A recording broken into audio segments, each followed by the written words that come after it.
فرمایا اذا بشر احدهم بالانثى، جب ان کو لڑکی کی خبر دی جاتی ہے کہ بیٹی کی ولادت ہوئی ہے، ظل وجهه مسودا وهو كظيم، ان کا چہرہ سارا دن سیاہ رہتا ہے اور یہ غصے کے کڑوے گھونٹ کو پی رہے ہوتے ہیں۔ عربوں میں عادت تھی کہ جب اطلاع ملتی تھی نا کہ بیٹی پیدا ہوئی ہے تو خوش ہونے کے بجائے چہرے پہ سیاہی آ جاتی تھی، سارا دن چہرہ سیاہ رہتا تھا، یہ کیا ہو گیا؟ ان کے ہاں بیٹیوں کا یہ مقام تھا۔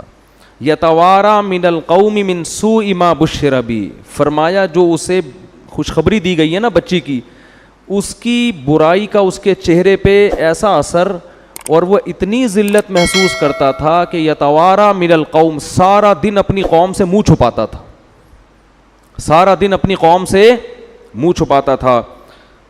ایمسکہ علی ہون ام یدسہ فی التراب، اس ٹینشن میں سارا دن گزرتا کہ میں ذلت برداشت کر کے اسے پالوں یا اسے مٹی میں دفن کر دوں۔ یہ کس کی عادت تھی؟ عربوں کی۔ بیٹی کی پیدائش پہ چہرہ کیا ہو جاتا تھا؟ سیاہ، اور ذلیل ہو کے چھپتا پھرتا تھا۔ میں نے وہ قبرستان دیکھا ہے جہاں بیٹیوں کو دفن کیا جاتا تھا، آج بھی موجود ہے، جو بھی جاتے ہیں دیکھ سکتے ہیں۔ ان مشرکین پر ہمیں تعجب نہیں ہے، تعجب آج کے پڑھے لکھے لوگوں پر ہے کہ جو نسل روکتے ہیں اس خوف سے کہ کہیں بیٹی پیدا نہ ہو جائے۔ اور میں نے خود آج کے جنگلیوں کو بچی کی پیدائش پہ روتے ہوئے دیکھا ہے، پہلے مجھے یقین نہیں آتا تھا، لیکن پڑھے لکھے جنگلی، پڑھے لکھے جاہل، ان کو میں نے اب بھی دیکھا ہے بچی کی پیدائش پہ آنسو بہاتے۔ یہ کیا ہو گیا؟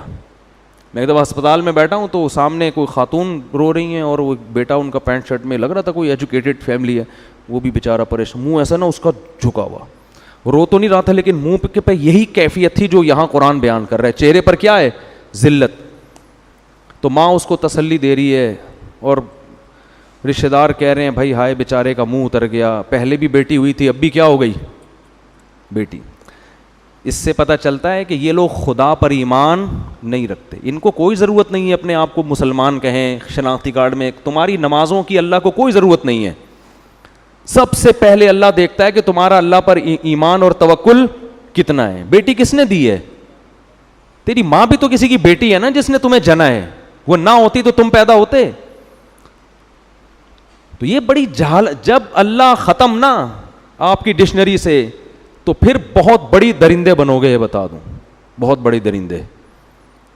وہی ہوگا کہ جانوروں کے تو حقوق ہوں گے، انسانوں کے حقوق نہیں ہوں گے، بلیوں کے حقوق ہیں، ماں باپ کے حقوق نہیں ہیں۔ آج کل دوستوں کو پالا جا رہا ہے، ایئر ہوسٹس کے حقوق جانتے ہیں، بیٹی پہ اپنی اولاد پیدا ہو رہی ہے اور اس گدھے کا منہ سوج رہا ہے۔ مجھے تو دل چاہ رہا تھا میں رکھ کے اس کے گدھے کو ماروں کھینچ کھینچ کے، بے غیرت آدمی، تو پڑھا لکھا ہے، تجھے شرم، تجھے خدا پر ایمان نہیں ہے کیا؟ تو یہ لڑکی، یہ اللہ کی مخلوق پہلے ہے، بے غیرت تیری بیٹی یہ بعد میں ہے، یہ اللہ نے اپنی مخلوق کو پیدا کیا ہے، اس کا نظام ہے، ہمیشہ سے پیدا ہو رہی ہیں اور قیامت تک ہوتی رہیں گی۔ اور تجھے اتنی شرم نہیں آتی کہ جس خدا نے تجھے پال پوس کے جوان کیا، اس بیٹی کا رزق بھی وہ تجھے دے گا، تیری بیوی کی چھاتیوں میں دودھ پیدا کیا اس نے اس بچی کی پیدائش پر، یہ بتانے کے لیے کہ اس کو بھی میں ہی کھلاؤں گا جیسے بیٹے کو میں کھلاتا ہوں۔ تو بے شرمی کی انتہا ہے، بے غیرتی کی انتہا ہے، اور یہ ہیں پڑھے لکھے، یہ کیا کہلاتے ہیں؟ پڑھے لکھے لوگ۔ جہالت ہے یہ۔ ہمارے نبی صلی اللہ علیہ وسلم نے اس ماحول میں آنکھ کھولی ہے کو زندہ دفن کیا جا رہا ہے، اور قرآن کیفیت بیان کر رہا ہے، یتوارا من القوم من سوء ما بشر بہ، کہ سارا دن اس کا چہرہ سیاہ رہتا تھا۔ لیکن آپ صلی اللہ علیہ وسلم نے کتنی محبت دی بیٹی کو، نماز میں اپنی بیٹی کو نواسی کو کندھے پہ اٹھا کے 4 رکعتیں آپ نے ظہر کی پڑھائی ہیں۔ حالانکہ بچوں کو کندھے پہ بٹھا کے نماز پڑھنا سنت عمل عام معمول نہیں ہے، آپ نواسی کو کندھے پہ اٹھا کے 4 رکعتیں پڑھائی ہیں۔ جب رکوع میں جاتے تو اٹھا کے نیچے کر دیتے، اور جب اگلی رکعت میں کھڑے ہوتے پھر اٹھا کے کندھے پہ بٹھا دے۔ اتنی محبت آپ نے اپنی کسی اولاد کو، بلکہ کسی بچے کو بھی نہیں دی ہوگی۔ بھائی زیادہ اتنی محبت دے دی نا، کسی بچے کو گود میں اٹھا لیا، صحابہ کہتے ہیں ہم نماز کے انتظار میں تھے, آپ صلی اللہ علیہ وسلم جب آئے ہیں تو ہم حیران ہو گئے کہ آپ کے کندھے پہ آپ کی نواسی بیٹھی ہوئی ہے. نواسی تو تھوڑی دور ہو گئی نا, بیٹی کی بھی بیٹی ہو گئی. تو ہم حیران تھے یہ کیا ہوا ہے بھائی, اور اسی طرح آپ نے نیت باندھ لی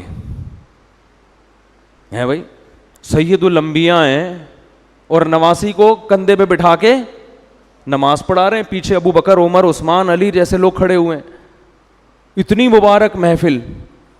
اب حیران ہے صحابہ, فرماتے ہیں جب رکوع میں گئے نا تو اس کو اٹھا کے, کیونکہ گر جائے گی نا وہ, چلو اب ایک دفعہ نیچے رکھ لیا تو کافی ہے, اگلی رکعت میں کھڑے ہونے سے پہلے دوبارہ اٹھا کے کندھے پہ بٹھایا اس کو. چاروں رکعتیں اس طرح سے پڑھی ہیں. علماء کہتے ہیں اس میں حکمت یہ تھی, عربوں کے دل سے بیٹی کی نفرت کو کھرچ کھرچ کے نکالنا.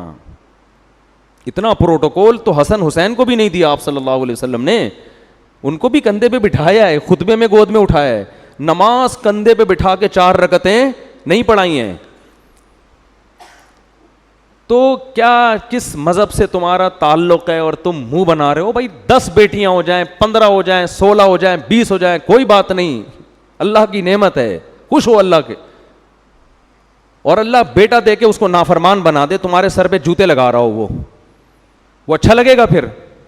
تو جو دے رہا ہے اللہ اس پہ بولو نا بھائی شکر ادا کرو. نہ نسل روکو اس نیت سے کہ میرے 6 بیٹیاں ہو گئی ہیں, 7ویں بھی کہیں بیٹی نہ ہو جائے. بعض لوگ کیا کرتے ہیں, بیٹا ہو گیا تو نسل روکتے ہیں کہ بس اب نہیں چاہیے, بیٹی ہو گئی تو بیٹے کی لالچ میں نسل بڑھاتے ہیں. اس سے کیا ہو رہا ہے, جو قدرت کا ایک نظام ہے نا, لڑکے اور لڑکی کا جو ریشو ہونا چاہیے, گروتھ ریشو, وہ کیا ہو رہا ہے, خراب. جن کے لڑکیاں ہو رہی ہیں وہ لڑکے کی لالچ میں ہونے دے رہے ہیں, جو لڑکے ہو گئے تو 1-2 کے بعد بریک لگا دی. او بھائی غیر مسلموں پہ یہ چیزیں سوٹ کرتی ہیں. ہم کلمہ گو لوگ ہیں, ہم اللہ کو مانتے ہیں, ہمیں یہ پتہ ہے کہ اللہ نے بیٹی اور بیٹے دونوں کے لیے یہب لمن یشاء استعمال کیا ہے, کہ جس کو چاہتا ہوں بیٹے گفٹ کرتا ہوں. ہبہ گفٹ کو کہتے ہیں. وہب لمن یشاء, یہب لمن یشاء اناسا, جس کو چاہتا ہوں بیٹیاں گفٹ کرتا ہوں. تو بیٹیاں گفٹ ہوتی ہیں, خود گاڈ گفٹڈ ہیں یہ. اور نبی صلی اللہ علیہ وسلم نے ارشاد فرمایا, جس کی 3 بیٹیاں ہوئیں اور اس نے ان کی صحیح کفالت کی, ان کی تربیت کی اور ان کا صحیح جگہ نکاح کر دیا, میں اس کے لیے جنت کی ضمانت دیتا ہوں. اور آپ نے یہ بھی فرمایا, کن لہ حرزا من النار, یہ بیٹیاں باپ ماں بھی اس میں داخل ہے, والدین اور جہنم کے درمیان آڑ بن جائیں گی. کہ اللہ اگر کسی کوتاہی کی وجہ سے ان کے والدین کو جہنم میں ڈالے گا نا, کچھ کوتاہیاں ہو گئیں, تو رکاوٹ کون بنے گا؟ حرزن, بیٹیاں کیا بن جائیں گی؟ دیوار, رکاوٹ. کیوں؟ کہ اللہ اس نے اتنی بڑی ہمارے والدین نے نیکی کی ہے کہ ہمیں عزت کے ساتھ انہوں نے اپنے گھر میں پالا, حالانکہ ان کا ہم سے کوئی دنیاوی مفاد نہیں تھا. بیٹوں سے تو مفاد ہوتے ہیں, یہ کرے گا, یوں کرے گا, ہم سے کیا مفاد تھا؟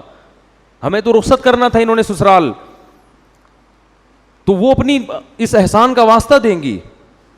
تو صحابہ تو بیٹیوں پہ خوش ہوتے تھے بھائی, پتہ نہیں کس کا کہاں سے, یہ کون سی قوم سے کون سے ڈرامے دیکھ رہے ہیں, کون سے فلمیں دیکھ رہے ہیں, کون سے کیا دیکھ رہے ہیں جس کی وجہ سے یہ نحوست تو ہو رہا ہے. وہ ترس کھا رہے ہوتے ہیں لوگ, کسی کی تیسری بچی ہو جائے نا ترس کھا رہے ہوتے ہیں. یہ جاہلوں والی باتیں ہیں, یہ غیر مسلموں پہ سوٹ کرتی ہیں, ان میں بھی جو بہت ہی پرلے درجے کے جاہل ہیں. ہر غیر مسلم بھی ایسا نہیں ہوتا, یہ ان پہ سوٹ کرنے کی باتیں. ہم فخر کرتے ہیں بھائی, بیٹیاں بھی دے اللہ, بیٹے بھی دے. او یزوجہم ذکرانا و اناثا, فرمایا جس کو چاہتا ہوں گفٹ میں بیٹیوں کی لائن لگا دیتا ہوں, جس کو چاہتا ہوں گفٹ میں بیٹوں کی لائن, اور جس کو چاہتا ہوں ہٹو بچوں, ٹھیک ہے نا, بیٹوں کی بھی لائن اور بیٹیوں کی بھی لائن. جب زیادہ ہوتے ہیں تو پھر دونوں ہی ہوتے ہیں. یہ جو روک رہے ہیں نا 2 کے بعد نہیں, تو پھر یہاں ترسا کے اللہ دیتا ہے. پھر اگر نسل کو ایسے ہی پیدا ہونے دو کہ بھئی اللہ جتنی چاہے اولاد دے, تو ہو سکتا ہے آپ کے 4 بیٹیاں ہوں, پھر لائن سے 4 بیٹے ہو جائیں. لیکن جب آپ نے یہ بخل ہے نا طبیعت میں کہ کھلائیں گے کہاں سے, ان پہ تو خرچ کرنا پڑے گا, تو پھر اس کا مطلب ہے کہ آپ کا اللہ پر ایمان نہیں ہے. پھر اللہ بھی کہتا ہے میں ٹینشن ہی دوں گا تجھے. اور وہ بچہ بھی جو لڑکا بھی جو پیدا ہوگا نا, وہ ایک ہی انڈا, وہ بھی گندا. بولو گے یار ایک بچہ لڑکا ہوا اور وہ بھی کم بخت, وہ کسی کام کا نہیں. توکل کرو, اللہ پہ اعتماد کرو, نہ بہنوں کو ٹینشن سمجھا کرو اور نہ بیٹیوں کو. نبی نے بہنوں کی کفالت پہ بھی خوشخبریاں سنائی ہیں.